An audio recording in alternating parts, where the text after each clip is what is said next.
Eu lembrei disso, falei assim, cara, parece que a gente brigaram. Fizemos ou não fizemos, Vitor? Uma pergunta que é para ser respondida hoje? Não, né? Fez? Fizemos?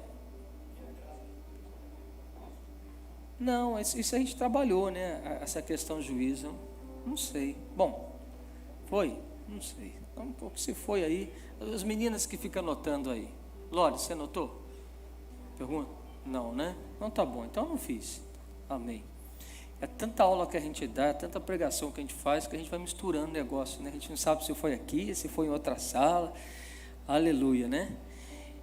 A parte final da aula de terça-feira passada, a gente falou o seguinte: precisamos entender que Deus não muda, e não apenas compreender que Ele é amor, né? Então, se Deus não muda, aí nós trabalhamos aquela mensagem que Deus é amor, nós falamos da parte da teologia, universalismo, né? Que no final de contas todo mundo vai ser salvo, porque Deus é amor, né? Então é como se Deus também não fosse justiça. Eu lembro que nós falamos a respeito da gente ter uma atualização desse discurso por dias atuais, porque nós estamos vivendo uma era, né? Que você não pode ter o contraditório é uma ameaça, o contraditório enfim, né, algo que precisa ser calado a todo custo. Então a gente está vivendo uma era, né, que é muito difícil, né, você tem que medir palavras, pensamentos, né, gestos, atitudes, aquilo que antes era uma brincadeira inocente que nós fazíamos, né, hoje já é caracterizado como bullying, algumas outras coisas mais, né. Então nós vivemos uma era muito difícil, e nessa era difícil está a igreja. E a igreja, ela é detentora, né, da graça de Deus, né? Ela é representante na verdade, né, pegando aqui uma fala do apóstolo Anselmo, ele fala o seguinte, né, a resposta para o mundo está na igreja, né? A justiça do mundo é revelada pela igreja de Jesus. E a Bíblia fala, por exemplo, que a igreja, ela é comparada como o sal e como a luz. Então o sal tem uma peculiaridade do sal, né? Quem já comeu uma comida sem sal? Normalmente quem precisou ficar hospitalizado um tempo, né? Aí, o prato é até bonito, né? É aquela coisa linda, você come com os olhos. E na hora que você coloca a comida na boca, você que troço horrível, porque ele não tem sabor. Então o sal é esse elemento de não apenas de temperar, mas de dar, né, sabor a tudo. E a Bíblia, ela fala que nós somos o sal do mundo. Então é legal você começar a compreender que eu e você, como igreja de Jesus, e a gente, vamos dizer que aqui é o saleiro de Jesus, né? Aí Jesus vai pegar o seu saleiro e vai dar uma salpicada, né, no mundo. E quando ele vai salpicar o mundo, ele está distribuindo o sal, que sou eu e você. Esse negócio é tão louco, né? Porque quando nós estamos no mundo, estamos dando sabor ao mundo, às vezes as pessoas nem percebem a mim ou percebem você. E, na verdade, não é para que a gente seja percebido, né? É para que a glória de Deus seja vista.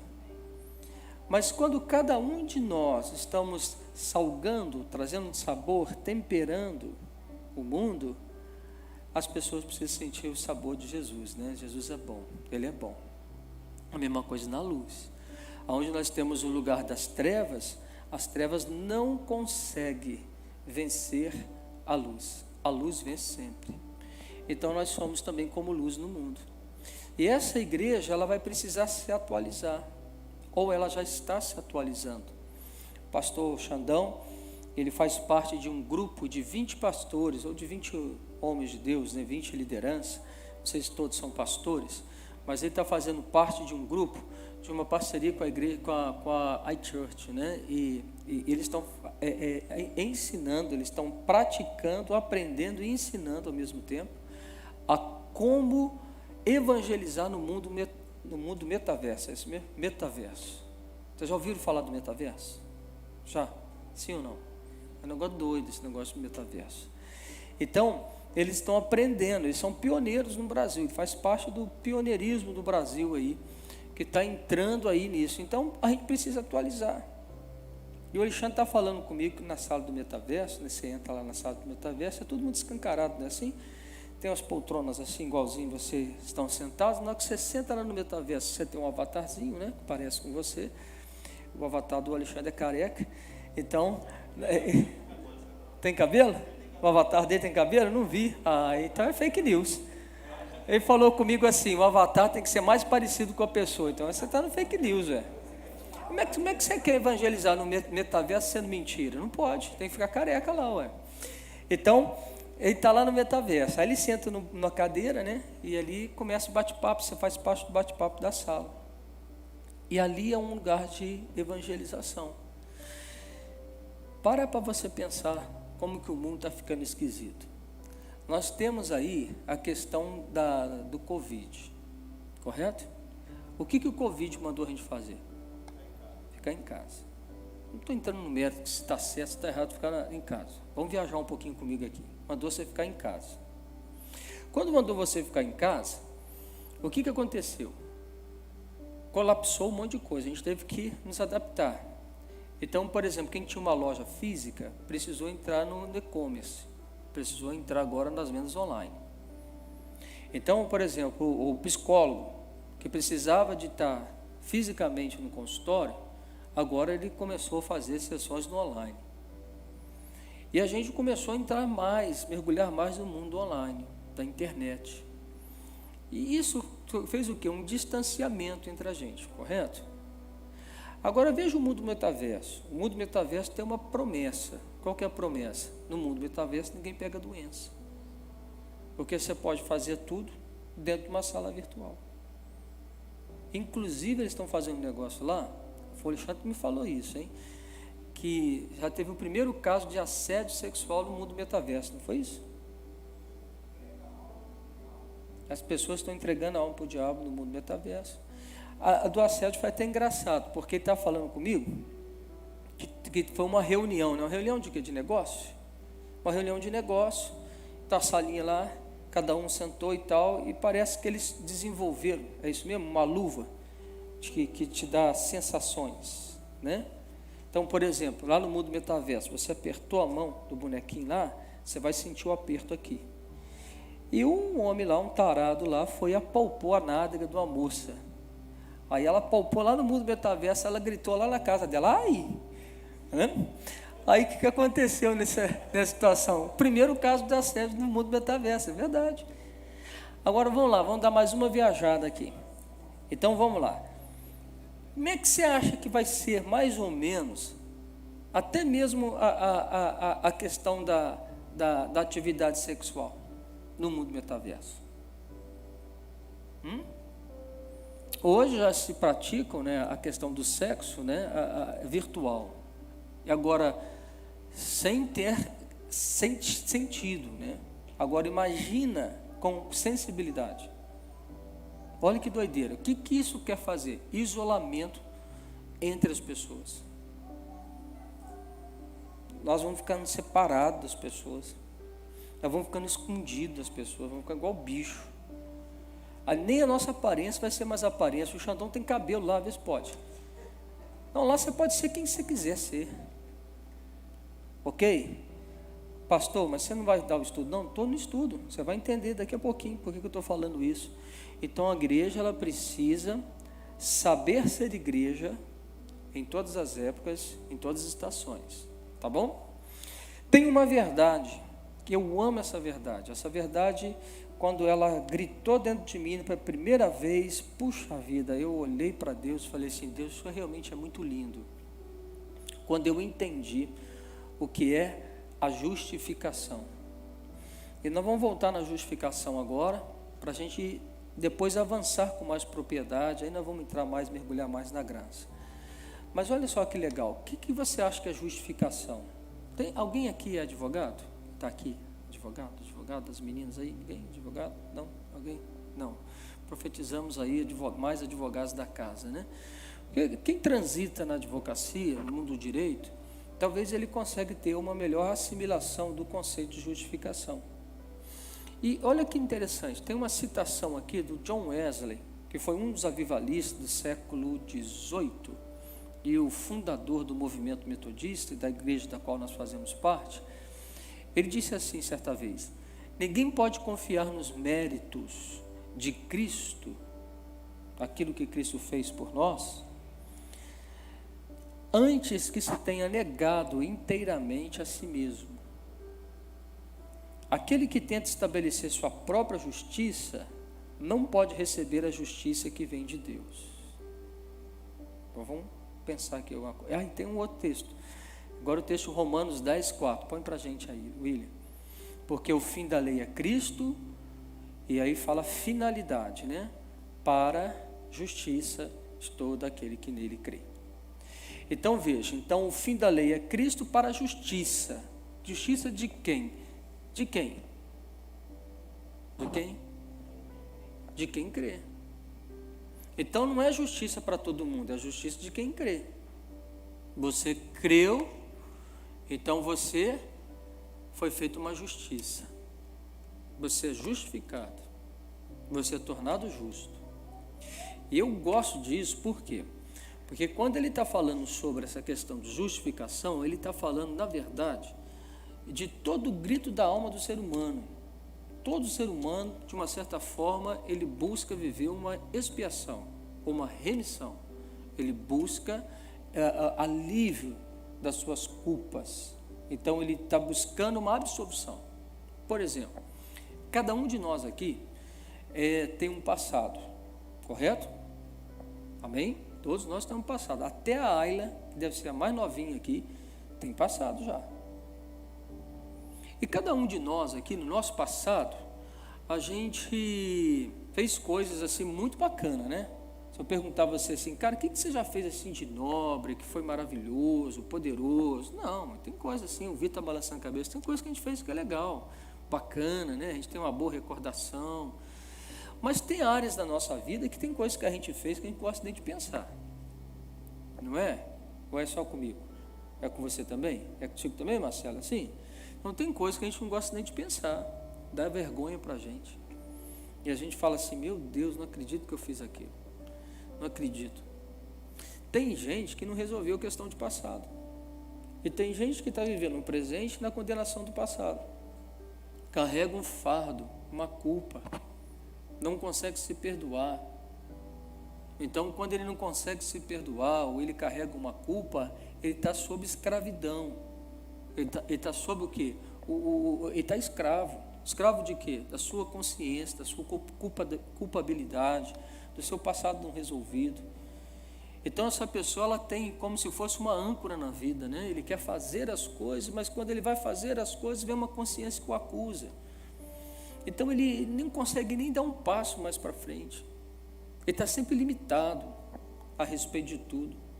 Por quê? Porque essa pessoa ela está carregando um fardo demasiadamente pesado. E se a gente está falando dessa pessoa, isso são pessoas que nós encontramos com elas todos os dias, no trabalho, na rua, na padaria, no supermercado, inclusive dentro da igreja. Então, o que normalmente as pessoas elas querem fazer para poder dar um alívio na sua consciência? Atos de bondade. Por que ele quer fazer atos de bondade? Porque ele acredita o seguinte: se eu fizer algo que é bom, se eu fizer algo que é de bondade, Deus vai olhar para mim com misericórdia e Ele vai me perdoar. Então ele está acreditando aos seus atos de bondade, que isso é a justiça própria, a condição pela qual ele pode ter um alívio no seu coração em paz. Só que ele chega a um determinado momento da sua vida que ele percebe que isso não funciona. Isso não dá certo, isso não alivia, de maneira alguma. Então essa pessoa, ela começa a ser uma pessoa com uma compulsão de quê? Faz o gol aí, compulsão de quê?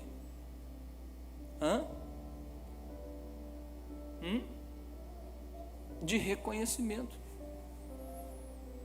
Porque ela vive uma compulsão de ser reconhecida por aquilo que ele faz tão bem, porque assim, aquilo virou o vício da vida da pessoa. E quando a pessoa não é reconhecida, o que ela fica? Ela fica mal. Por que ela fica mal? Ela fica depressiva. Porque as pessoas não me reconhecem. Porque as pessoas. Então essa pessoa ela vai entrando numa redoma, igual uma espiral que vai descendo. E ela vai ficando cada vez mal, vai acabar aí uma depressão, uma síndrome de pânico, pico de ansiedade. É mais ou menos assim, porque essa pessoa, ela olha para outras pessoas falando assim, você me deve algo. Eu estou com isso, eu vivi aquilo porque você fez isso comigo, você é o culpado disso. Então, esse é o discurso de maioria das pessoas hoje. É ou não é? Você concorda? Fala assim com a mão assim, você concorda? Fala assim, pastor, você já parou? Até Deus está devendo para ele, né? Você vê, né? Foi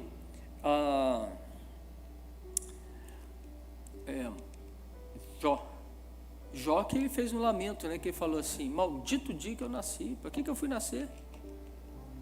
Quem já teve uma situação na vida que falou isso assim, por que eu fui nascer? Eu não pedi para nascer. Quem já falou isso? Ou quem já ouviu alguém falando isso? Eu não pedi para nascer. Quando você não pediu para nascer, quem é o culpado de você ter nascido? Quem é o culpado de você ter nascido? É isso, é culpando Deus. Eu estou culpando Deus porque Ele me deixou nascer. Eu não pedi para nascer. Se eu soubesse que para nascer eu ia sofrer assim, preferia não nascer. Então veja como é que a situação toda, elas são equivocadas no nosso coração, na nossa mente. Por isso, quando a gente entende os fundamentos, os princípios bíblicos, eles nos retiram de um ambiente de escravidão. E hoje entender justificação e compreender não com a mente, mas no espírito, é um livramento. Então eu oro para que muitos de nós hoje tenhamos um livramento. Possamos ser retirados de um lugar, de um calabouço, né? de um lugar de tirania, de escravidão, né? De sofrimento na nossa vida. Amém? O que está falando, Lore? Então pergunta.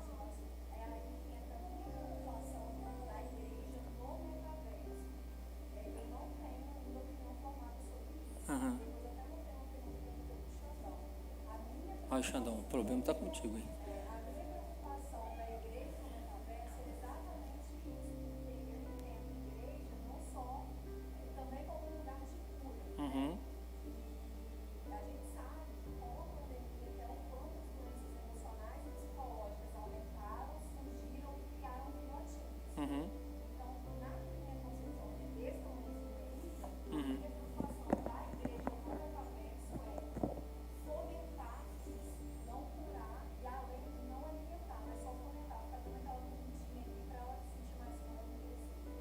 Tá. Então nós estamos aqui, você que está em casa, a Lore está fazendo uma pergunta, e está perguntando, ela não entende essa igreja no mundo metaverso, justamente por causa disso, né? Como que ela, você deve estar se pautando sobre como é o relacionamento no metaverso, é isso? É porque o relacionamento por trás da tela, ele é um pouco desafiador. Isso. Por trás da tela, você pode fazer o que você quiser. A gente pode perguntar, existe relacionamento saudável no distanciamento? Essa é uma pergunta. Existe relacionamento saudável no mundo do isolamento? Então vamos ficar com uma interrogação aqui, tá bom? Então vamos lá, vamos tentar te explicar isso aí então, tá, Lore? Então lá no Romanos 3, no versículo 20, vai dizer assim, visto que ninguém será justificado diante dele por obras da lei, em razão de que pela lei vem um pleno conhecimento do pecado. Então, mais uma vez, reforçando aquilo que nós estamos falando com vocês, fica evidente que diante de Deus ninguém é justificado pela lei, ninguém é justificado pelas coisas que ele faz. Então não pensa a lei simplesmente nos 10 mandamentos, mas pensa nos nossos atos que a gente faz. Tá legal? Você não é justificado por aquilo que você faz ou por aquilo que você deixou de fazer. Então a justificação não é algo inerente ao ser humano. A justificação é algo de Deus que vem para a gente. Então, vamos lá. Aí, a Bíblia fala que o justo viverá pela fé, né? Então, veja só. Então, a lei, ela pode até fazer um homem sábio para a salvação, mas não é apta para salvar esse homem. Ela poderia inspirar a fé. A lei pode te inspirar a fé, não pode? Sim ou não? Ela pode ser uma inspiração para você, ela me inspirou a ter fé. Que legal, uma irmã da igreja aqui, ela está começando, Deus falou com ela para ela orar as antífonas. O que é isso? Marcelo está falando assim, as antífonas, elas fazem parte, né, são textos, né, que são colocados principalmente atrás ali do nosso finário evangélico, e eles são textos bíblicos que eles são feitos para serem orados, falados em comunidade. Então uma pessoa fala uma estrofe, o outro responde uma outra estrofe, assim vai. Então uma pessoa falou assim, ali, as antífonas, né? Então, poxa, pode alguém, ao ler as antífonas, suscitar fé?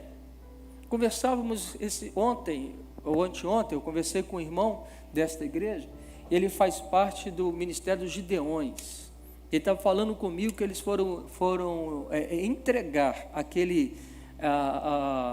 o livrinho do Novo Testamento. Você já deve ter visto esse livrinho quando você vai, por exemplo, num quarto de hotel, ou está num hospital, aí sabe, uma gavetinha, tem lá o Novo Testamento. Vocês já viram isso? Aquilo é um trabalho evangelístico dos Gideões. Ih, rapaz, barulhado aqui, né? E aí, ele está falando comigo que eles foram numa escola aqui, municipal da cidade. E as crianças ficaram alvoroçadas, elas gostaram de receber ali o Novo Testamento. Eu já ouvi de pessoas que tiveram uma conversão porque eles pegaram esse livrinho, esse Novo Testamento, foram num quarto de hotel, o cara depressivo, tudo cheio de droga, querendo se matar, e de repente ele deita lá e acha que é uma que não vale nada a vida dele, aquela questão, ele acha um livrinho, da cor azul, se eu não estiver enganado, da cor marrom. Ele pega lá o cinza, ele pega aquele livro, começa a ler e Deus fala com ele. E quando Deus fala com ele, o que acontece? Ele suscitou a fé. Olha que coisa linda. Então, a lei de Deus pode fazer com que você suscite fé, mas a lei não é apta para te salvar. Ela te leva até Cristo, que o fim da lei é Cristo. Então, na hora que ela te leva para Cristo, agora a coisa é com Cristo aí, tá bom? Agora, Jesus vai fazer uma grande obra aí. Mas, lá em Atos dos Apóstolos, no capítulo 13, do 38 ao 39, está escrito assim: tomai, pois, irmãos, conhecimento de que se vos anuncia remissão de pecados por intermédio deste e por meio dele, todo o que crê é justificado de todas as coisas das quais vós não pudestes ser justificados pela lei de Moisés. Então ele está falando da justificação por meio de Jesus, entende? O sangue de Jesus lá. Então, por meio dele, todo o que crê é justificado de todas as coisas. Fala assim comigo assim, todas as coisas. Quando a Bíblia ela fala todas as coisas, são todas as coisas, hein? Todas as coisas. Você lembra que eu te falei que a gente tem um passado, que a gente tem uma vergonha, aquela questão toda, que ele fica com um peso de condenação, até isso aí. Eu sou justificado até dessas obras aí, que eu fiz lá, antes de conhecer Jesus. Agora, ele está falando, por exemplo, que a lei de Moisés não justifica. Mas quem é justificado é quem crê. Então, eu preciso ter fé. A fé precisa nascer no coração do homem e da mulher também. Vamos andar um pouquinho mais. Então, a justificação, ela é disponibilizada mediante a fé. Agora, que tipo de fé? Qual o tipo de fé? O que é fé? Qual é a fé acertada? Uma vez eu fiz parte de um ofício fúnebre, e o ofício fúnebre, uma determinada pessoa, ela ficava toda hora falando o nome de Jesus. E uma outra pessoa falou comigo assim: poxa, olha como que fulano de tal tem fé em Jesus. Pois essa pessoa está até hoje em depressão. Eu vi aquilo, me estranhei, eu falei assim, que me incomodou, né? Parece que as pessoas, porque elas ficam falando o nome de Jesus, elas acreditam muito em Jesus, né? Ele fala de Jesus o tempo inteiro. Você sabia que o diabo tem fé? Só que não é fé salvadora, ele é fé que acredita em Deus. E o diabo, ele acredita tanto em Deus que ele treme diante de Deus. Está lá, Tiago fala isso. Então, que tipo de fé que eu estou falando? Às vezes a gente está criando uma massa dentro das igrejas que a gente fala para poder ter a fé em Cristo. Amém, mas qual é a fé que novamente as pessoas estão canalizando para Cristo? Vai, me ajuda aí, deu um branco agora. Qual normalmente é a fé que as pessoas canalizam para Cristo? Fé para quê? Para receber algo em troca, né? A fé, eu tenho fé que Jesus vai me abençoar. Né? Eu vou melhorar, eu vou passar no vestibular. Esse ano eu vou casar. Afinal de contas, eu entrei, né? No primeiro, passei o ano dentro da igreja. Eu dei oferta, eu dei 3 pulinhos, sei lá, eu usei branco, usei amarelo, usei vermelho, né? É o ano do amor, eu passei de vermelho. É o ano da riqueza, passei de amarelo, amarelo da riqueza, não é? Não é isso? Você veio de amarelo, né, Nilma? Não veio não, né? Brincadeira. Então, as cores, a fé nas cores. É fé. Mas qual é a fé que a gente está falando? Fé salvadora, tá? Qual é a fé que a gente está falando? Ah lá, o Alexandre está querendo atrair riqueza, está de amarelo. Então, qual que é a fé que a gente está falando? Qual é a fé redentora? É a fé que crê na obra redentora de Jesus na cruz. Então, a fé que salva é a fé que crê na obra redentora de Jesus na cruz. Não é a fé simplesmente que eu falo assim, eu acredito em Jesus, Ele é bom, Ele cura, Ele faz um monte de coisa, né? Mas é a fé que crê na obra redentora de Jesus na cruz. Essa fé, ela vai nos levar a um lugar chamado de salvação e justificação. Então veja só, em Romanos 10, de 1 a 4, William, está escrito assim: irmãos, a boa vontade do meu coração e a minha súplica a Deus a favor deles são para que sejam salvos, porque lhes dou testemunho de que eles têm zelo por Deus. O Paulo está falando dos fariseus ali, tá? Dos religiosos da sua época. Agora eles falam assim, eles têm zelo por Deus, porém não com entendimento. Vamos pensar aqui, o que é zelo? O que você acha que é zelo? O quê? Eu não tenho, vocês estão falando para dentro. Cuidado. Cuidado. Não precisa me bater também não. Puxa a vida agora. Fiquei até com medo agora de vocês aí. Misericórdia. Né? Então, zelo por Deus. Vamos pegando aqui para o zelo. A palavra zelo, no sentido dele, é excitação de mente, ardor, fervor de espírito. Olha que coisa legal. Zelo é ardor em abraçar, perseguir, defender. Zelo no interesse de uma pessoa ou coisa. Fúria de indignação, zelo punitivo, rivalidade invejosa, contenciosa, ciúme. Então, o que a gente está falando aqui do zelo? É alguém aquecido, é alguém intenso.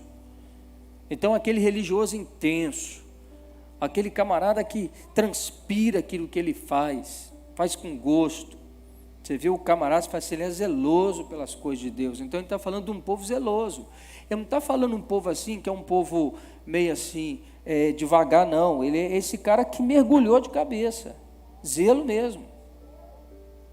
Estuda, está lá. Você vai olhar ele, por exemplo, se fosse nesse tempo de hoje, fariseu, ia estar aqui no culto de terça-feira, ia estar no culto da quarta, da quinta, no domingo de manhã, anotando tudo, né? E outra ia reclamar, o que vai ter amanhã, ele quer um monte de coisa, ele está fazendo, ele é zeloso, então ele é fervoroso naquilo que ele está fazendo. Então Paulo está falando que os religiosos da sua época, eles eram zelosos, fervorosos, porém sem entendimento. Fala assim, cutuca o seu irmão assim, fala assim, que doideira é isso, hein? Zeloso, mas sem entendimento. Zelo, mas sem entendimento. Irmãos, você acha que a gente está vivendo épocas assim? Gente zelosa, mas sem entendimento? Sim ou não? Então vamos lá. Eu ia falar um negocinho, vou falar não. Tá bom. Não, vou não. Aí ele fala assim, zelo, mas sem entendimento. Porquanto, desconhecendo a justiça de Deus e procurando estabelecer a sua própria, não se sujeita a que vem de Deus, porque o fim da lei é Cristo para a justiça de todo aquele que crê. Então veja o que eles estão fazendo, o que Paulo está falando, esses irmãos, eles são extremamente zelosos, fervorosos, tudo que eles estão fazendo, mas eles são ignorantes porque eles não conhecem a justiça de Deus, e por não conhecer a justiça de Deus, eles criam sua própria justiça. Qual é a própria justiça criada? De quem é zeloso? Qual é? As boas obras. Isso, as boas obras dele. Então ele está criando um sistema de justiça dele, de aprovação dele. Então quem não está no plumo dele, lascou. Entendeu? Não, você tem que orar, mas você tem que orar todo dia 3 horas. E se não for assim, não agrada a Deus. Entendeu? E outra, a segunda-feira você tem que orar de branco. Na terça-feira é de vermelho. E tem que ser no monte. A oração que não é feita no monte não tem graça, não tem poder. Aí ele cria esse sistema. E quando ele criou um sistema, ele criou uma estrutura de justiça própria. O que isso tem a ver com Deus? Nada. Ele é zeloso, ele é um cara fervoroso, mas é completamente sem entendimento. Porque ele está negando a justiça de Deus. Agora vamos lá, o apóstolo então, ele reconheceu o desejo do coração da galera. É legal, ser zeloso é bacana, eles oram, né? Mas ele fala assim, eu quero que eles sejam salvos. Então, ele reconheceu e ele fala o seguinte, né? Que desentendimento é esse? Eles desconhecem a justiça de Deus, então eles são ignorantes, eles não conhecem, eles não entendem, eles erram, eles pecam pela ignorância. Eles estão errados. Segundo ponto, eles procuram estabelecer a sua própria justiça. E terceiro, não se sujeitam à justiça que vem de Deus. Amém? Glória a Deus. Sempre toma muito cuidado com pessoas que dizem que eles são detentores da verdade. Por isso, uma das coisas que eu gosto muito da igreja metodista é que ela fala assim, ela faz parte do ramo das igrejas. Ela não é a igreja, nós somos uma igreja, dentre tantas igrejas que creem no nosso Senhor Jesus Cristo. Mas geralmente, quando você pegar alguém que está levantando e empunhando a mão e falando assim, nós somos a igreja, desconfia. Desconfia. Entendeu? E se você for perceber, se você pegar alguém que vai teimar com você em práticas, que elas são práticas de regras não fundamentadas na Bíblia, desconfia. Desconfia. A gente sabe, né, que os escândalos, por exemplo, que surgem dentro da igreja, a grande parte desses escândalos, e por isso se torna escândalo, porque eles partem de pessoas que nós tínhamos zelosas, tão zelosas, que eles mandavam todo mundo para o inferno, porque se não fosse conforme meu zelo, vai para o inferno. Aí de repente aquele irmãozinho lá, ou aquela irmãzinha, caiu no pecado. Aí você fala assim, puxa vida, o fulano de tal, mas ele era tão puritano, ele era tanto isso. Deixa eu te explicar uma coisa, aqui tem uma situação que as pessoas costumam fazer, isso é do ser humano. Para o ser humano se esconder, ele precisa criar um fake news. É o que você falou aí, do metaverso. Para eu ficar escondido, eu crio um fake news. Como é que é o negócio que as pessoas fazem? O nome que faz lá para entrar na Facebook, eu não sei se no Instagram também tem, que é um perfil falso, mas aí fica transitando lá, como é que chama aí? Bot?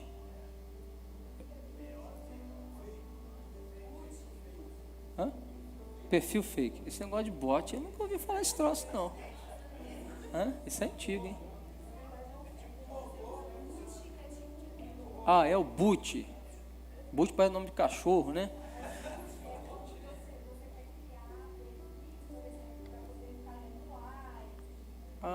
Tá. É o boot. É o fake, né? O cara fica lá no fake, né? Navegando no negócio, né? Stalkeando. Rapaz, eu estou desatualizado, né? Stalkeando para mim é a mesma coisa daquele negócio que os índios faziam quando matavam alguém, tiravam. Eu sei, mas é quase isso, né? É quase isso para mim. Então vamos lá. Mas olha só, mas quem está fazendo isso está fazendo o quê? Ele está se escondendo. Então a pessoa ela cria uma autoimagem que é fake, por quê? Que ela se sustenta quando mais ela condena as pessoas. Presta atenção numa coisa, olha como é que o negócio é doido. Quanto mais alguém condena uma pessoa, mais ela parece que é santa. É ou não é? Então, você pega um homem, uma mulher que está condenando todo mundo, ele naturalmente está se colocando em que patamar? Eu sou melhor, eu sou o santo. Então, na qualidade de santo e de melhor, eu posso te julgar. E inclusive, eu posso te condenar.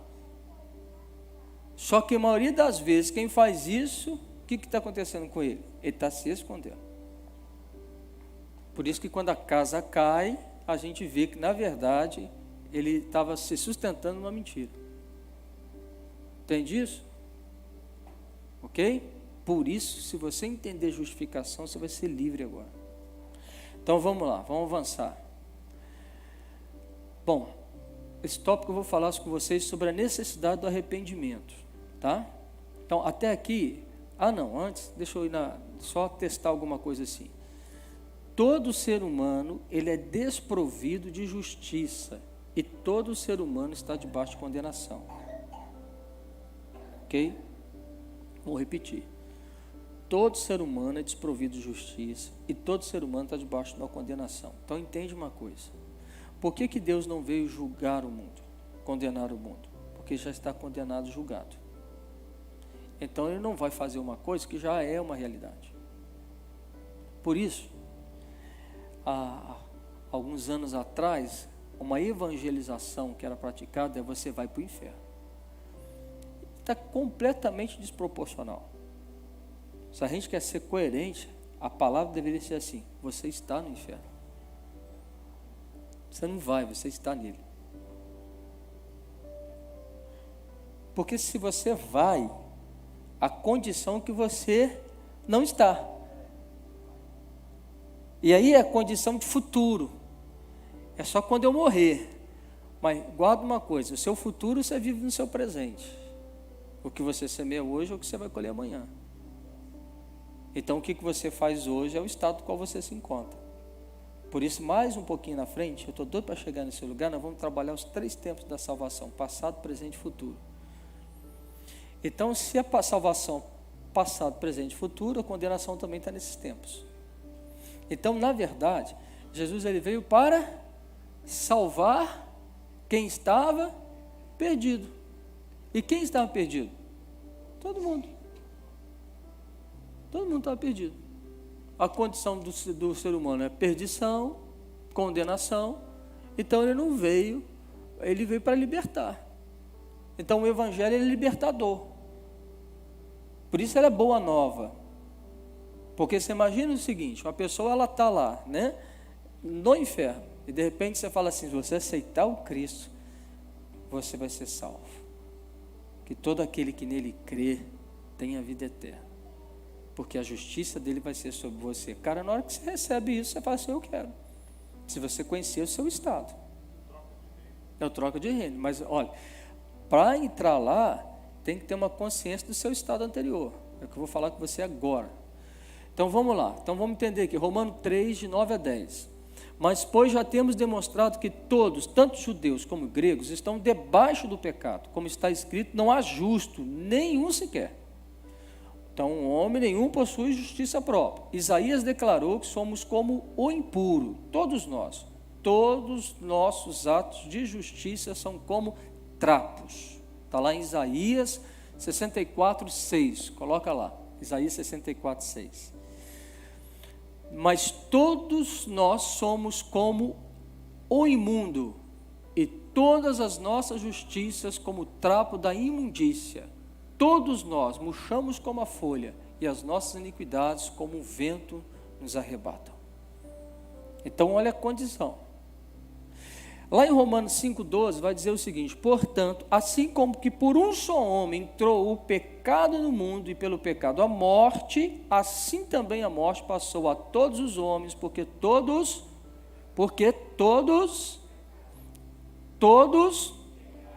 pecaram. Inclusive alguns santos que a gente está canonizando eles aí, né? Esses santos também faz parte dos todos. Todos pecaram. Então a Bíblia ela é muito categórica em afirmar isso, né? Então a condição pecaminosa do homem e a sua completa ausência de justiça é a base do Evangelho. Então guarde isso aqui no seu coração agora. Aonde que o Evangelho, ele, não sei se a palavra correta, adequada é, ele se sustenta. Ele se sustenta em Cristo, mas qual é o pilar de movimento do Evangelho? A condição pecadora do ser humano. Que o homem não é justo, ele não pratica a justiça de salvação, porque esse homem está condenado, ele precisa ser salvo. Então, nessa primeira verdade, o Evangelho está operando. Quando você tira essa base, então o homem não precisa ser salvo. Agora, guarda aí, por que a igreja está sendo perseguida? Por que estão querendo emudecer a voz da igreja? Por que não pode ter o contraditório? Por que nós temos que aceitar tudo goela abaixo? Por quê? Por quê, gente? Para que não haja salvação. Porque o inimigo veio para quê?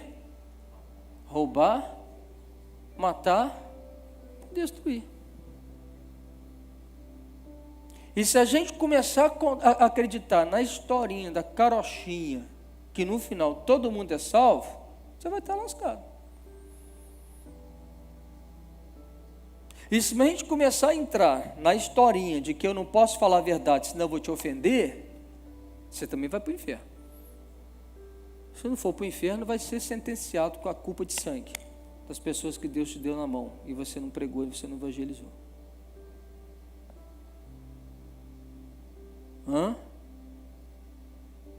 E aí? Olha para o seu irmão e fala assim: sai dessa agora.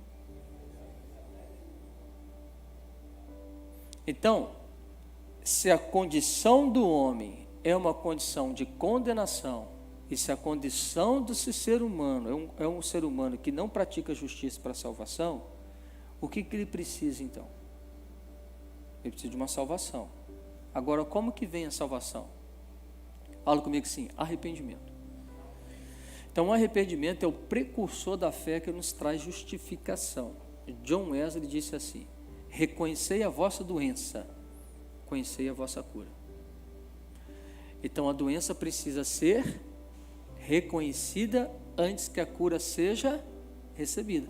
Como que alguém vai querer, vai saber que precisa ser curado se não sabe que está doente? Como? Por isso que quanto mais um coração é endurecido, irmão, não vai ser com briga, você não tem que brigar com ninguém. Às vezes a gente briga com alguém, a gente quer forçar as pessoas a fazer alguma coisa, não é assim. Quem convence o homem do pecado, da justiça, do juízo é o Espírito Santo de Deus. A gente é cooperador do Espírito, e às vezes a gente está brigando, que não era para brigar. A gente precisa semear o Evangelho, sim, com amor e principalmente orar, para que Deus possa derramar do Espírito dele sobre toda a carne, para que as pessoas possam ver e acreditar na obra redentora de Cristo Jesus na cruz, para que ele seja salvo, para que ele se arrependa dos seus pecados. Mas, gente, se a pessoa não entende que o que ela está fazendo é pecado, aí você vai ficar brigando com ela. Não, mas você vai para o inferno. Aí você vai criar talvez até uma inimizade. Você nem vai ter mais acesso ao coração de pessoas. Não seja amoroso. Fala a verdade, com amor, com graça. Principalmente ora pela pessoa. Você está entendendo isso? Em nome de Jesus? Amém? Eu fui um cabeça dura. Durante muitos anos eu era um cabeça dura. Até que um dia o Evangelho, a graça, o amor de Deus e a verdade de Cristo me libertou. Aqui eu sei que não é a minha história, é a história de cada um de vocês aqui. Então vamos lá. É por essa razão que João Batista, que é a voz que clama no deserto, arrependei-vos.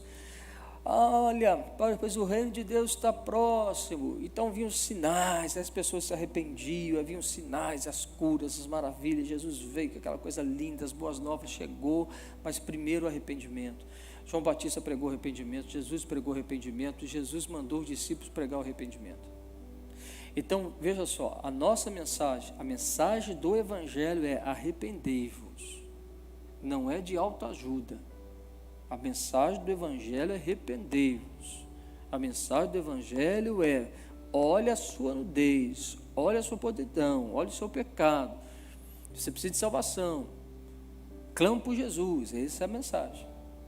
Essa foi a mensagem que Jesus mandou a gente fazer. Então, o que a gente tem que fazer? Por que há uma crítica, né, dos coaches, os pregadores coaches, por exemplo? O que normalmente se simboliza um pregador coach? É uma autoajuda. Ele está fazendo uma autoajuda com princípios da Bíblia. Ele vai botar você dentro de uma meta e vai te dar a receita de bolo para você alcançar aquele troço. Então, pensa bem, um coach chegando para alguém e falando assim, você está no inferno, ele vai perder o cliente. Perdeu ou não perdeu? Sim ou não? Perde ou não perde? Perde. Então é o Evangelho de que você pode tudo. Você pode tudo. Pode ter tudo que você quiser. Pode tudo. E a gente pode tudo? Não. Entendeu como é que é? Aí, quais são os livros que mais vendem hoje? De autoajuda. Aí a pessoa vai lá, pega o livro de autoajuda. O que o livro de autoajuda faz? Massageia o ego. É ou não é? Irmão, presta atenção. Quando a gente está nesse Evangelho, a gente está assistindo a morte lenta das pessoas. A comunicação do Evangelho tem que ser assim. Você prega uma verdade, mas mostra a doença, ó, você precisa. Aí quando a pessoa fala, opa, eu não sabia que eu estava doente. Eu não sabia que eu precisava de cura. Quando ela cair nesse lugar, aí ela vai gritar, fala assim, o que eu faço? O que eu preciso fazer? Aí você vai falar a boa notícia. Na verdade, você só precisa acreditar. Em quê? Na obra redentora de Jesus na cruz. Porque Ele já fez tudo por você. Aí a pessoa fala assim, mas não entendo. Eu não tenho que dar uma oferta? Eu não tenho que fazer uma boa ação? Eu não tenho que fazer nada? Você está querendo dizer para mim que se eu acreditar que Jesus morreu na cruz, por minha causa, pelos meus pecados, que os pecados que estavam sobre Ele eram o meu pecado, que fez Ele morrer numa cruz. Você quer dizer que o meu pecado matou Jesus numa cruz? Ele se fez pecado por minha causa, morreu por mim? É isso que você está querendo dizer? É isso mesmo. Mas por que Jesus fez isso? Para que você fosse salvo. E você fosse tido como justo. Porque agora não é mais sobre sua justiça, é sobre a justiça do justo. E Ele fez uma troca com você. Você entregou o seu coração, Ele entregou a sua justiça. E agora você se tornou justo. Mas eu não fiz nada, mas você creu. Você acreditou. E pelo simples fato de você ter acreditado, Cristo fez de você justiça de Deus. Aí a pessoa, meu Deus, maravilhosa graça. Porque eu não merecia. E mesmo não merecendo, Ele me amou. E me salvou. Isso é graça. Você entende? Mas para as pessoas entenderem isso, eles têm que entender sua condição, gente. Então, o arrependimento, ele precede a fé. Então, se o homem não vai se reconhece que ele é o pecador, por que ele precisa reconhecer Jesus como Salvador? Se o pecado humano é a raiz do problema, não for exposto, devidamente denunciado, conduzindo assim ao arrependimento, que tipo de fé estamos pregando? A fé que salva significa crer especificamente na obra de Jesus Cristo que realizou por nós na cruz, assumindo nossos pecados como a nossa culpa, a fim de que recebêssemos a sua justiça. 2 Coríntios 5, 21.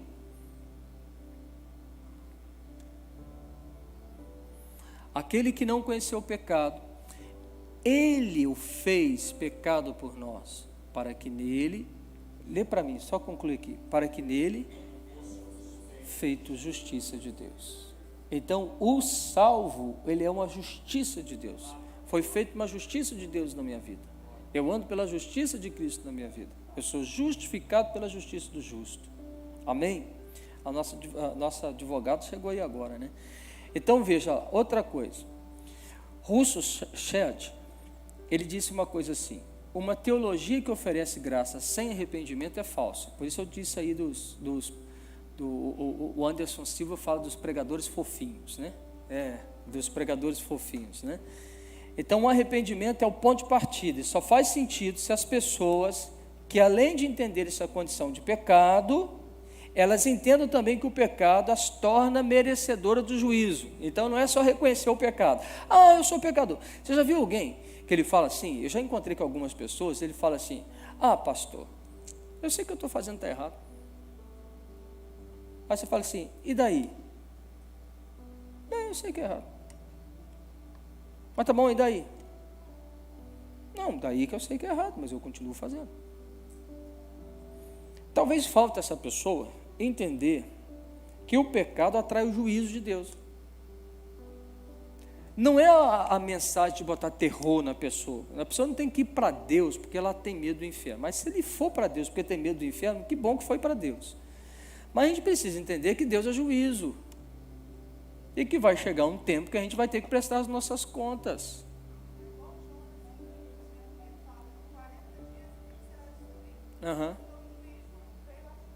Isso. Pregou o juízo, veio o arrependimento. Isso aí. Por isso também que a gente precisa falar sobre a justiça de Deus. A gente precisa pregar que Deus é justo.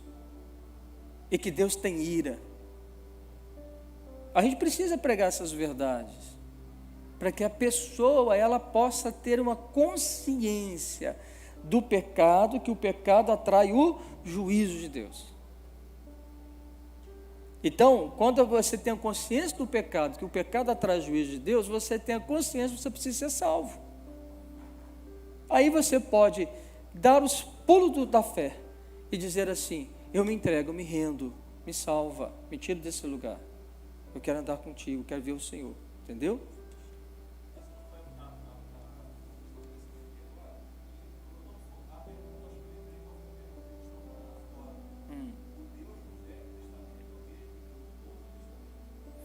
Então, mas isso a gente falou, né? Na terça-feira. Ia falar aqui? O Deus do Velho Testamento é o Deus do Novo Testamento? Sim. Nós trabalhamos na terça-feira passada que Deus é imutável, né? E você vai ver juízo também no Novo Testamento. Você pega o Apocalipse, por exemplo, quando ele é a lista de quem fica fora, né? Então você vai ver, por exemplo, a Mateus 24, quando Jesus está falando do tempo do fim. Então, Jesus ele faz as parábolas, né? Do fogo ardente do inferno. Então, veja, o próprio Cristo, que é o mensageiro da graça, anuncia também juízo. Amém? Glória a Deus. Irmão, entender juízo é entender o limite que Deus colocou na gente. Eu não esqueço um dia, minha filha, quando a gente acabou de comprar a casa que nós estamos hoje, ela ficou brava, ela subiu no parapeito assim como é que chama aquele negócio lá de casa, aqui em cima, né? Do terraço. Subiu lá no parapeito do terraço. Meu coração ficou gélido. Eu falei assim, essa menina vai cair lá, vai esborrachar. Mas eu fui firme. Eu dei uma chinelada nela. Eu olhei nos olhos dela e disse assim, você está louca? Outras coisas, mas fiquei bravo. Porque já me viu bravo, é mais ou menos, né? Fiquei bravo com ela. Pai, dei um sermão. Graças a Deus ela não sobe mais lá. Valeu a pena. Eu falei com ela assim, você cai lá, se você der sorte, você morre. Se você não der sorte, você vai ficar tetraplégica. Sabe o que é um tetraplégico? Não. Eu falei, isso. Você quer isso para a sua vida, menina? Não. Então nunca mais faça isso. Entendeu? A visão do que pode atrair, cara. Entendeu? Não precisa entender isso aí. Ó, deixa eu ver aqui.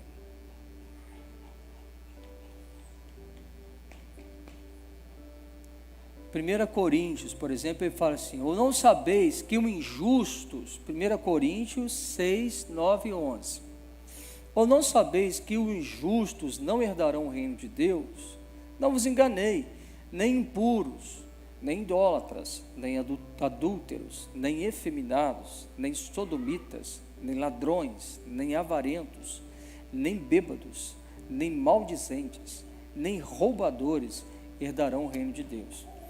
Tais fostes alguns de vós, mas vós vos lavastes, mas fostes santificados, mas fostes justificados em nome do Senhor Jesus Cristo, no Espírito do nosso Deus. Então, o que Paulo está falando aqui? Quem nós éramos? Paulo está falando da antiga vida que nós tínhamos. Nós estávamos aqui, ó. Então, nós fomos lavados, purificados pelo sangue do Cordeiro, justificados pela justiça de Cristo. Então, mudou uma condição nossa. Nós saímos disso e agora nós somos filhos de Deus, justos, justificados em Cristo Jesus. Nós somos uma nova criatura em Cristo Jesus agora. A nossa natureza no Espírito, ela é celestial. Ainda nesse corpo mortal reside a lei do pecado. Então, agora nós somos, ainda com a lei do pecado no corpo, mas com a lei de Cristo no Espírito. Nós somos alvo vivificante, Nós somos vivificados pelo Espírito Santo de Deus. Agora eu consigo entender Deus, eu comunico com Deus, eu tenho relacionamento com Deus pela obra redentora da cruz, porque eu entreguei minha vida, me arrependi do meu pecado, criei em Cristo, e o Espírito Santo de Deus é o penhor da minha herança, ele está dentro de mim, ele comunica a vida de Jesus Cristo, ele me dá inteligência, sabedoria para discernir as coisas do coração de Deus, e a partir disso, eu sou essa nova criatura em Cristo Jesus. Olha que coisa linda, olha a obra do Espírito Santo de Deus em nós. Então, esta é a essência da justificação. A justiça de Jesus Cristo nos é imputada pela fé. Da mesma forma que os nossos pecados a gente transferiu para Ele, que sofreu no meu lugar, assim a justiça dele foi transferida para mim. Olha que troca legal. Eu mandei os meus pecados para lá e Ele mandou a justiça para cá. A justificação é essa troca. Ele me deu a justiça dele. Amém? Então, deixa eu ver. Então, não há condenação para quem está em Cristo Jesus. É o que Paulo diz em Romanos 8:1. Não existe condenação para quem está em Cristo Jesus. Quem o intentará? Quem o acusará? Contra os eleitos de Deus. Então, a condição do salvo é alguém que anda na justiça, porque ele creu. Então, este homem, esta mulher, ele está livre da condenação. Para a gente ir terminando, como se recebe isso? Graça e fé estão inteiramente relacionadas. A fé é a porta de entrada da graça. Então vamos lá, Romanos 5:2. Por intermédio de quem obtivemos igual acesso pela fé a esta graça, na qual estamos firmes e gloriamo-nos na esperança da glória de Deus. Eu criei, arrependi, graça de Deus. Portanto, não adianta falar da graça sem falar da fé. Pois aí você tem que entender uma coisa. Então a gente fala da graça e a gente acha que a graça é a licenciosidade para que a pessoa possa pecar. E não é isso. Então eu não posso fazer da graça uma desgraça. Mas a graça, ela precisa ser entendida por fé. Por isso eu preciso pregar Cristo, o Evangelho de Jesus Cristo, para gerar fé no coração do homem. E a fé no coração do homem vai gerar arrependimento. Arrependimento vai gerar justificação. Justificação atrai graça. Então nós somos agora um novo ser, uma nova criatura em Cristo Jesus. Então, uma outra coisa que acontece com a gente, eu recebo por fé a graça e tem identificação. Olha que lindo que acontece agora com a gente. 2 Coríntios 5, 17. E assim, se alguém está em Cristo, é nova criatura. As coisas antigas já passaram, desde que fizeram todas as coisas novas. Tudo bem? Então vamos entender. Quando Jesus morreu na cruz, a Bíblia também afirma que nós morremos junto com Ele. Então vamos lá. Colossenses 2, 20. Se morrestes com Cristo para os rudimentos do mundo, porque, como se vivesses no mundo, vos sujeitais a ordenanças. Então veja, primeira questão, é isso mesmo, né? Primeira questão que fala, Jesus morreu. Então a primeira questão que está, a minha identificação, eu também morri com Cristo, morri para o mundo, morri por esse negócio de ordenança, morri para isso tudo aí. Eu estou morrendo com Cristo. Quando Cristo foi sepultado, as Escrituras também asseguram que eu e você fomos sepultados com Ele. Então, Romanos agora 6,4 diz: fomos, pois, sepultados com Ele na morte pelo batismo, para que, como Cristo foi ressuscitado dentre os mortos, pela glória do Pai, assim também andemos em novidade de vida. Então, a identificação minha com Cristo é, eu morro, sou sepultado. E depois de ser sepultado, você o quê? Você o quê? Então, o que tem que ser sepultado? O velho homem tem que ser sepultado. Entendeu? Não dá para você falar que é de Jesus, mas eu só vejo o velho homem. Ah, eu sou de Cristo. Ah, eu sou de Cristo. Eu sou de Cristo. Ah, não é assim? Canção? Aí o pessoal faz aquilo, né? Aí dá aquele negócio, é legal, né? Você vê uma multidão falando assim, batendo o pé. Rapaz, dá até um treco dentro do coração da gente, né? Até emociona, né? Mas aí você vai ver um negócio desse aí. Aí você vai ver, você vê o velho homem. Fake news. Fake news purinho. Processo de justificação, morri, fui sepultado. Se eu morri, fui sepultado, eu vou ser ressuscitado. Então olha só que legal. Quando o Senhor foi ressuscitado, também ressuscitamos com Ele. Olha o que diz lá Colossenses 3:1. Portanto, se foste ressuscitado juntamente com Cristo, buscai as coisas lá do alto, onde Cristo vive assentado à direita de Deus. Então, portanto, se você foi, Ele não está dizendo que você não foi. Se você está falando que você foi ressuscitado, está falando assim, então busca as coisas do alto. Agora, o ressuscitado tem um lugar.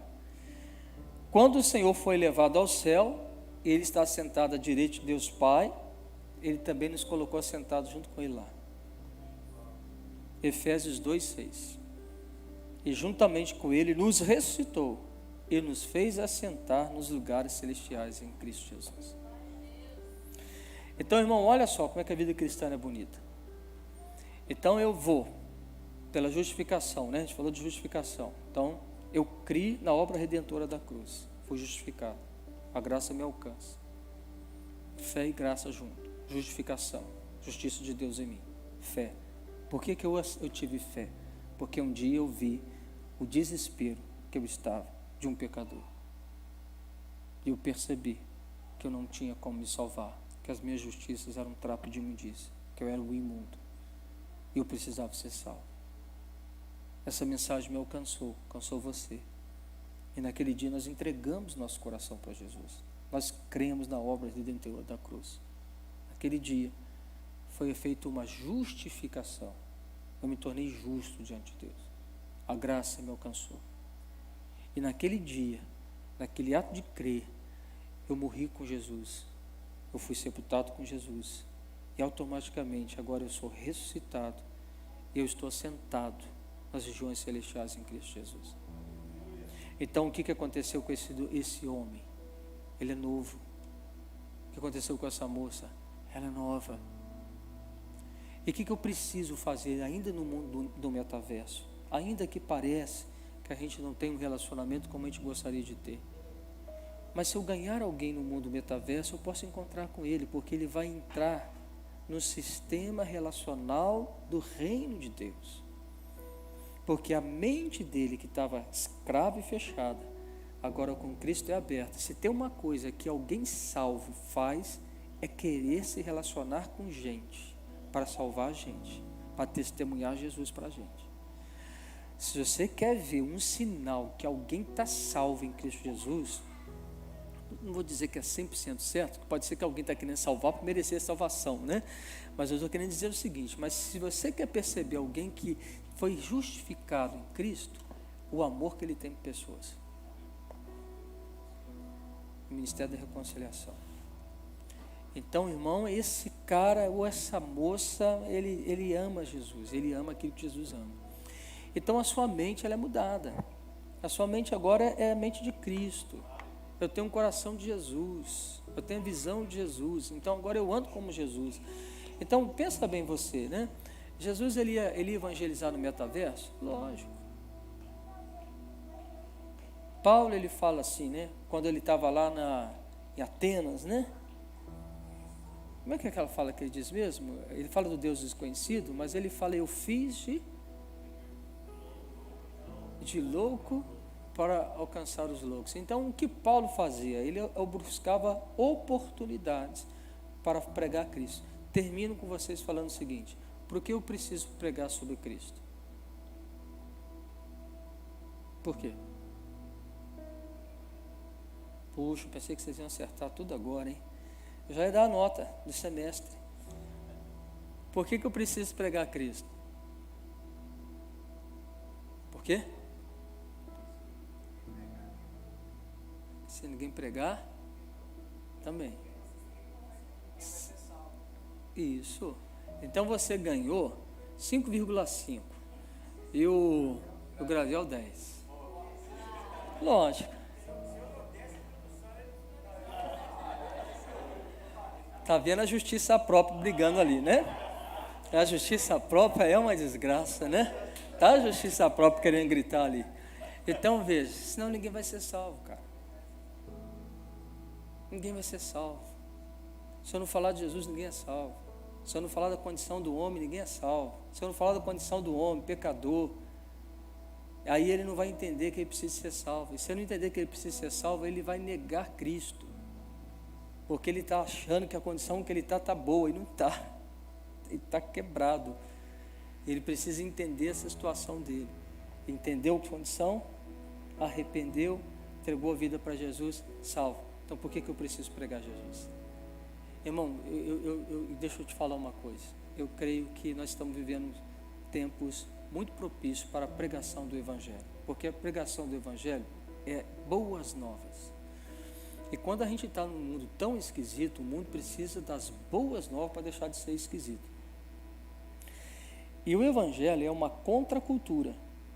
O que eu quero dizer com você isso? O Evangelho vai contra a cultura dominante. Por isso o Evangelho ele faz embate, confronto direto. E aí, às vezes as pessoas elas não querem evangelizar, porque o evangelizar para elas, eles não discerniram, porque assim, tem um embate. É isso mesmo, tem embate mesmo, vai ter luta mesmo. E na luta você recebe cargas. E às vezes a pessoa não quer fazer isso porque ela quer ficar bem. Não é assim? Quer ficar bem. Não quer incomodar ninguém. Deixa eu com o meu Jesusinho. Eu com o meu Jesusinho aqui, você com o seu Jesusinho ali. E cada um com o seu Jesusinho. Não é assim mais ou menos o curso? Uma boa turma? Então a gente não quer entrar no confronto. Mas o Evangelho é uma contracultura. Primeiro, com você, porque você aceita Cristo, então algumas situações de mentiras caem. Algumas questões de cultura, raciocínio, filosofias que eu e você carregavam vai ser totalmente desatados. E nós vamos entrar no eixo de uma verdade. Então a primeira guerra é dentro de você. A segunda guerra é que produz a partir de você. E a terceira guerra é mudar o sistema do mundo e trazer glória de Jesus para as cidades, para as nações e para o mundo inteiro. Amém? Glória a Deus. Vamos ficar em pé então, vamos orar. Eu já passei do tempo, como a gente tem feito sempre, né? Então procura aí um querido, uma querida, você está orando com ele agora. Não vale aquele que você orou na terça-feira passada, que você já ficou íntimo dele, né? Então agora você já olha para ele, quero orar com você. Não, ora para alguém que você não conhece ainda.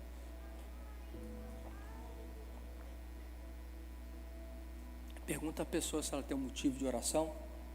O que você está procurando, Lorde? Tem tanta gente da esquerda e da direita. Então, procura alguém aí. Você não é obrigado a sair do lugar, você não é obrigado a procurar alguém para orar, tá? Você pode ficar na sua liberdade. Mas se você puder, quiser, então você pode sair do seu lugar, procurar alguém. Nós vamos terminar assim, orando uns pelos outros. Pergunta a pessoa se ela tem um motivo de oração. Você vai perguntar a pessoa assim, você quer entregar a sua vida para Jesus? Pergunta a pessoa, mesmo que você conhece ela há mais tempo. Pergunta a pessoa aí agora. Antes de você orar pela pessoa, pergunta ela, você quer entregar a sua vida para Jesus? Mesmo que você conheça a pessoa, pergunta por favor. E o que ela vai falar com você? Se a pessoa falar assim, eu quero entregar minha vida para Jesus. Aí você fala, rapaz, lascou, o que eu faço agora? Aí você fala no Xandão aqui, o Xandão vai fazer a oração da fé. Tá? Se alguém quiser entregar a vida para Jesus agora, é só procurar o Xandão ali, ele te ajuda na oração pela fé, tá? Amém? Vamos começar então. Pai, em nome de Jesus, nós te agradecemos mais uma vez por uma terça-feira abençoada, por tua palavra. Te agradecemos, Pai bendito, por Jesus Cristo. Jesus, eu te agradeço pelo Espírito Santo. E nós pedimos que o Senhor possa gerar sobre nós uma consciência de fundamento que se torna a nossa vida. Pai, em nome de Jesus, que o Senhor de fato venha trazer sobre nós a mente de Cristo e que o Senhor possa gerar sobre nós a convicção de um salvo, de que nós somos perdoados de todos os nossos pecados e que nós nos tornamos a justiça de Deus. Cristo é a nossa justiça e nos imputou essa justiça pela fé que nós temos nele, naquela obra redentora da cruz. E que assim, Deus, em nome de Jesus, a tua graça, que é vivificante, santificante, ela processa em nós, Espírito Santo de Deus, esse novo homem criado, Senhor Deus, antes da fundação do mundo para boas obras em Cristo Jesus, para que cada um dos teus amados e amadas, Pai eterno, possam viver, Senhor Deus, esse lugar onde nós somos livres, onde nós somos livres das nossas consciências de culpa, onde nós somos livres, Senhor Deus, daquele passado que tema ainda a nos assombrar, que nós sejamos totalmente libertos, Senhor Deus, de tudo aquilo que nos aprisiona, Senhor Deus, de tudo aquilo que prende, Senhor Deus, o homem e a mulher de viver, Senhor Deus, na abundância do Evangelho. Pai, por isso, Senhor Deus, que o Senhor nos dê também uma consciência, que nos faça entender, Senhor Deus, que o mundo precisa de Cristo, e nós que o temos, nós necessitamos pregar o Evangelho no amor, na convicção, na fé, levando e semeando a palavra para levar, Senhor Deus, o incrédulo a ser crédulo, para levar, Senhor Deus, em nome de Jesus Cristo, Senhor Deus, homens e mulheres, Senhor Deus, a perceberem a sua real necessidade, Senhor Deus, de transgressores, de homens e mulheres que não têm justiça e não conseguem ser salvos por aquilo que eles fazem, mas quando bater a agonia da alma, eles possam olhar para Cristo e receber de Cristo a nova vida, receber de Cristo a nova condição, receber de Cristo a salvação e a paz que excede todo entendimento venha se tornar o árbitro dos nossos corações. Pai, em nome de Jesus, nós te pedimos isso. Nós colocamos diante do Senhor esses pedidos que aqui são feitos. Pai, pedidos diversos, relacionados à família, relacionados à saúde, relacionados a ministério, a esse meu querido que está na casa junto com a gente. Senhor Deus, nós abençoamos, Deus, em nome de Jesus Cristo, Pai. Nós abençoamos esta vida, em nome nome de Jesus, glória a Deus, amém. Mais uma vez eu estou tendo uma impressão, e às vezes eu posso estar totalmente equivocado, mas eu vou falar da minha impressão. Me parece que tem uma pessoa que ela participa com a gente, né? E você tem a crença da água abençoada, né? Não é uma prática minha, mas como é uma convicção que Deus está gerando no meu coração, eu quero abençoar então esse copo d'água que você está aí, e que em nome de Jesus Cristo, que você seja purificado agora, em nome de Jesus, pelo amor de Jesus Cristo, em nome de Jesus, amém. Glória a Deus, amém. Amém, gente boa. Então, próxima terça-feira estamos juntos. Quinta-feira, antes de você ir embora, deixa eu só lembrar você, quinta-feira, 7 horas da manhã até 9 horas da noite, 6 horas da manhã até 9 horas da noite, a casa está aberta. É um tempinho que você pode chegar e orar, o tempo que você quiser, 5 minutos, 5 horas, o tempo inteiro, só chegar e orar. Vem para cá, é a nossa torre de vigia, tá bom? Que Deus abençoe vocês.